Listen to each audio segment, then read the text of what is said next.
The air in the grand ballroom of the Astoria shimmered with the scent of lilies and roasted duck, a heady, cloying mix that prickled at the back of my throat. Crystal chandeliers, each one a miniature galaxy of refracted light, dripped from the impossibly high ceiling, casting a warm, golden glow over the sea of impeccably dressed guests.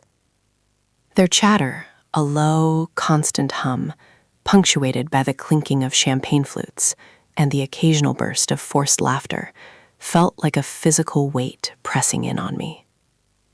I adjusted the lapels of my charcoal suit, a simple, well-tailored piece that felt like a quiet rebellion amidst the ostentatious silks and sequins swirling around me. It was a good suit, bought for its durability and classic lines, not for its flash, and right now it felt like a uniform for an undercover operation. My father, Richard, stood near the raised platform where a string quartet was performing a surprisingly upbeat classical piece. He was laughing, a booming sound that always managed to cut through any crowd, his arm wrapped around Tiffany, his fiancée. She was a vision in a shimmering silver gown that hugged her curves, her blonde hair styled in perfect, voluminous waves. Her laugh, a high-pitched tinkle, blended with the music. They looked like a picture from a glossy magazine, the embodiment of effortless elegance and success. And I, their quiet observer, felt like a smudge on the pristine page. I took a deep breath, the lilies still assaulting my senses, and began to navigate the labyrinth of round tables and mingling bodies. Each step on the plush crimson carpet felt deliberate, almost heavy. I could feel eyes on me, or perhaps it was just my own anxiety projecting. I wasn't used to these kinds of events.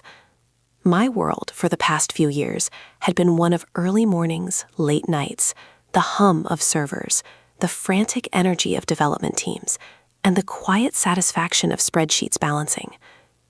This opulent display felt utterly alien. "Michael, there you are, son," Dad's voice boomed, pulling me into his orbit.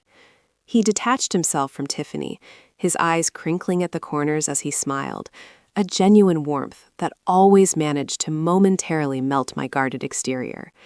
He wrapped me in a bear hug that smelled of his familiar cologne and expensive champagne. "You made it. I was starting to think you'd gotten lost in the city." "Traffic was a bit rough, Dad," I replied, trying to sound casual, my voice a little rougher than I'd intended. I pulled back, offering him a small, tight smile. Tiffany stepped forward, extending a perfectly manicured hand, her long, painted nails glinting under the chandelier light. "Michael, darling, it's so wonderful to finally see you. You look, well, very smart." Her smile was wide, but her eyes, a sharp, assessing blue, seemed to skim over my suit, lingering for just a fraction too long on its understated fabric before moving to my face. It was the kind of compliment that felt backhanded, a polite way of saying, "You're dressed, but you don't quite fit in." "Thank you, Tiffany. You look radiant," I offered, a truthful observation. She truly did. Her happiness was palpable, almost blinding. "Isn't she just?" Dad beamed, squeezing her hand. "We're so thrilled you could be here. This is a big night for us." He glanced around, his gaze momentarily distant, already scanning for other guests. "Listen, I need to go greet the Harrisons. They just walked in. You two get acquainted, okay? There's plenty of food and drink. Don't be shy." And with a pat on my shoulder, he was off, Tiffany's hand in his, leaving me standing alone, a glass of lukewarm champagne suddenly appearing in my hand thanks to a passing waiter. I took a sip, the bubbles tickling my nose. It tasted like celebration and a faint hint of regret. I watched Dad navigate the room with ease, a natural host, a man utterly comfortable in his own skin and in this environment. I envied that ease, even as I secretly disdained the superficiality that often accompanied it. "So, Michael," Tiffany began, turning back to me, her smile a little less radiant now that Dad was out of earshot. "Your father tells me you're still exploring your options? In your career, I mean." Her tone was light, but the underlying curiosity was edged with something else, a barely perceptible condescension. I knew what she meant. Dad, bless his heart, had always been supportive, but he also worried. He knew I'd graduated with honors, but he didn't know the extent of my post-graduation endeavors. He thought I was still bouncing between odd jobs, finding myself, as he gently put it. It was a narrative I had deliberately allowed to persist. My true work, my true success, was a closely guarded secret, one that I felt fiercely protective of. "Something like that," I replied, trying to keep my voice even, my gaze steady. "I'm keeping busy." She chuckled, a delicate, almost tinkling sound. "Well, that's good. Your father's always saying you're a bright boy. Just needs a little direction. He's been trying to get you to intern at his firm, you know. He thinks you'd be a natural in real estate." The irony was a bitter taste on my tongue, sharper than the champagne. My father, a successful real estate developer, had no idea that the firm I actually owned was valued at nearly 10 times his. But I just smiled, a noncommittal shrug my only reply. I wasn't here to make waves, not tonight. I was here for my dad. Before Tiffany could press further, a woman with a sharp bob and an even sharper smile swooped in, her dress of vibrant cerulean that seemed to hum with energy. "Tiffany, darling, there you are. Kevin and I were just saying how absolutely stunning you look tonight." Her voice was high, theatrical, and carried effortlessly across the nearby tables. "Brenda, Kevin, so glad you could make it." Tiffany's face lit up with genuine delight, and I felt a momentary relief at being extricated from her pointed questions. A man with slicked back hair and a suit that probably cost more than my first car joined Brenda. He had a hearty laugh that seemed to echo Brenda's theatricality. "Tiffany, you're a fishin'. Richard is a lucky man." He gave Dad's fiancée a quick air kiss on the cheek. His eyes, dark and beady, flickered to me. A momentary pause before dismissing me entirely. "Brenda, Kevin, this is Michael, Richard's son," Tiffany introduced, a slight hesitation in her voice, as if she were unsure how to categorize me.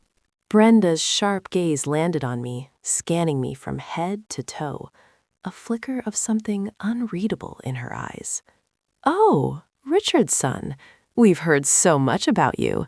You're the one who's still figuring things out, right?" Her smile didn't quite reach her eyes. Kevin beside her offered a perfunctory nod, already looking bored. I felt a familiar flush creep up my neck. "I suppose you could say that," I replied, my grip tightening on the champagne flute. "Well, it's good to keep your options open, I always say," Brenda continued, her voice dripping with false sympathy.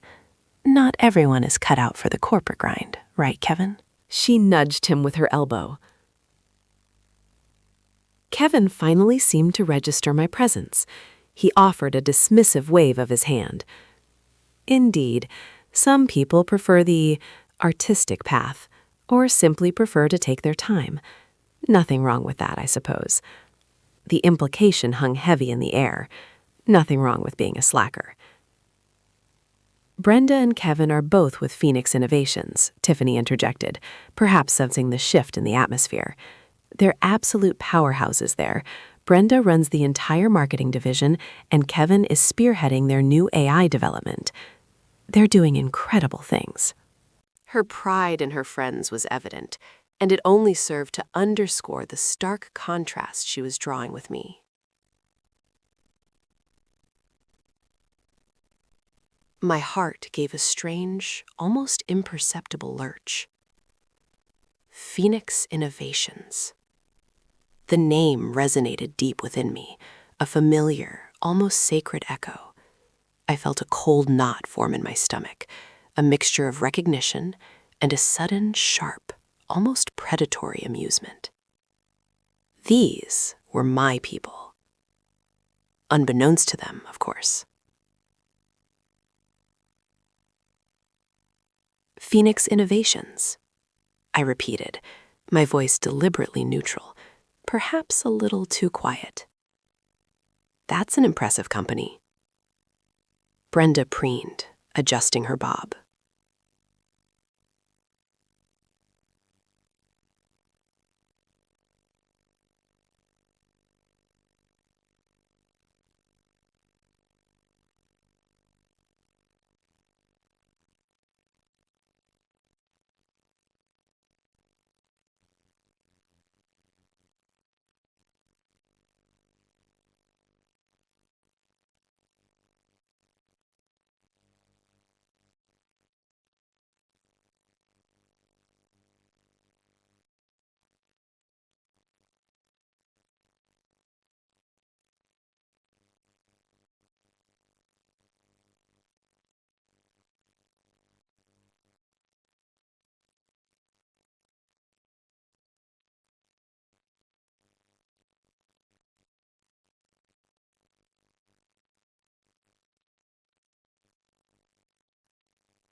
Oh, it is.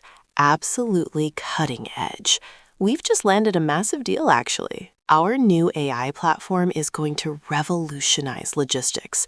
It's truly incredible what we're building there. She paused, then looked at me again, her lips curling into a slight, almost imperceptible smirk. Perhaps you've heard of us? We're quite well known in the industry. I've certainly heard the name, I confirmed, a flicker of a smile playing on my lips.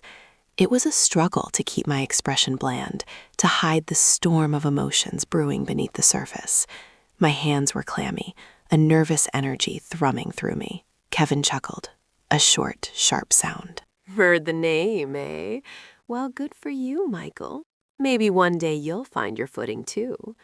Perhaps a nice entry-level position somewhere. Our mailroom is always looking for eager young talent. He winked at Tiffany, who offered a polite, if slightly strained laugh. The blood rushed to my ears, a hot wave of indignation. The casual dismissal, the thinly veiled insult, the outright mockery.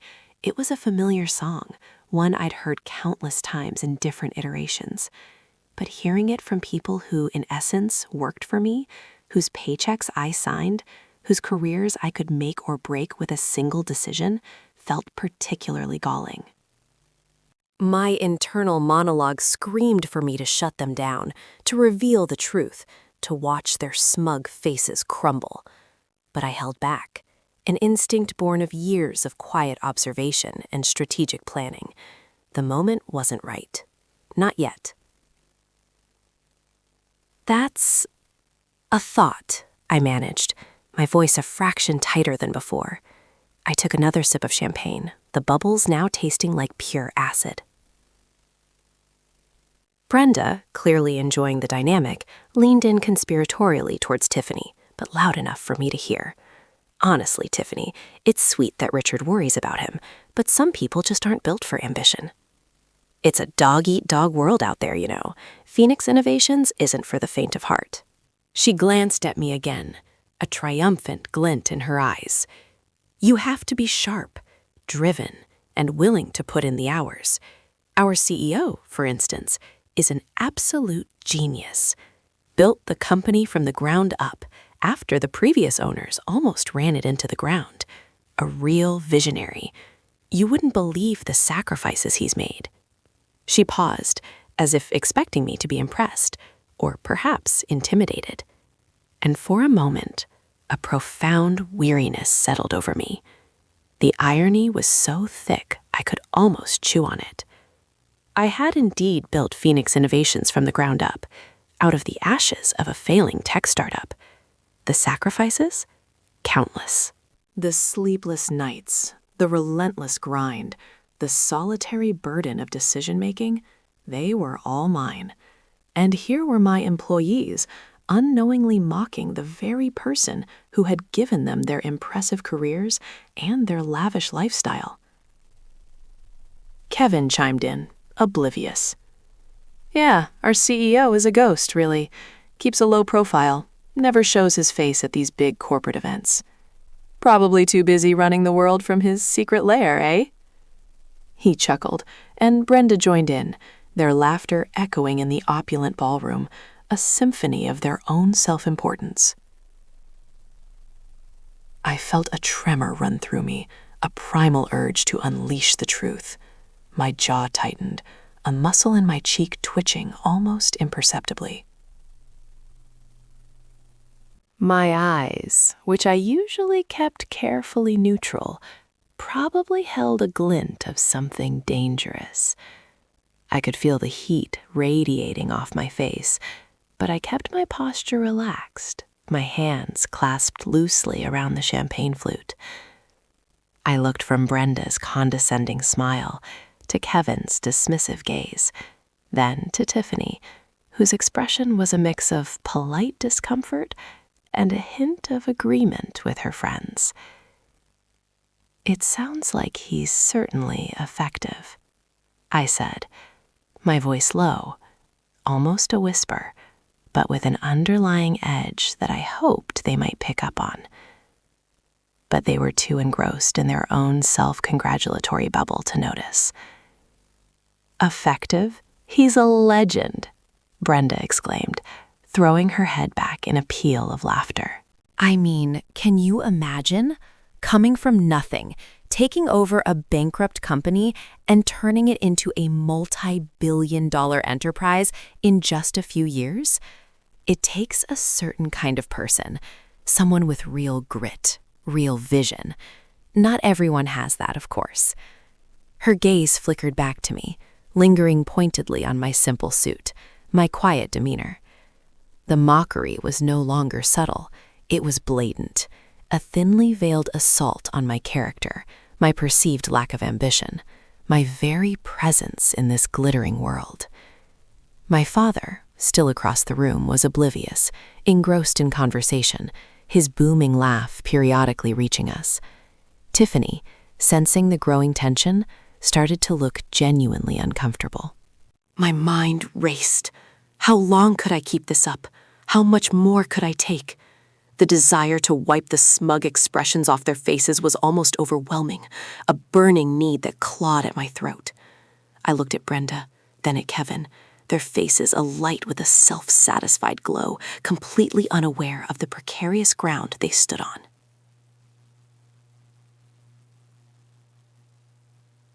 And that's when a thought, cold and clear as mountain spring water, cut through the haze of my anger. The reveal wouldn't be just for them.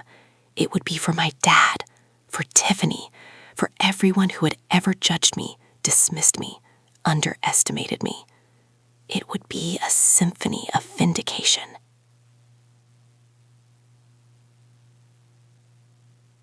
But the timing had to be perfect, and this wasn't quite it. Not yet. I needed to let them dig their hole a little deeper. I needed to let the humiliation truly sink in, to fuel the fire that was building within me. I needed to give them a long enough rope to hang themselves with. I took a final, long sip of my champagne, the glass now empty. I placed it gently on a passing tray, the quiet clink echoing in my ears. I met Brenda's triumphant gaze, then Kevin's bored one, and offered them a slow, almost imperceptible smile.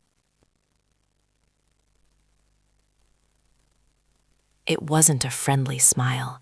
It was the smile of a predator, recognizing its prey. The game, I realized, was just beginning. "You know, Brenda," I began, my voice still dangerously calm, but with an underlying current that was undeniably sharper, clearer. "It's fascinating how much energy you expend on keeping track of my life, almost as if you're deeply invested." I paused, letting my words hang in the air, watching her reaction. Her smirk faltered. Kevin raised an eyebrow, a flicker of genuine interest finally replacing his bored disdain.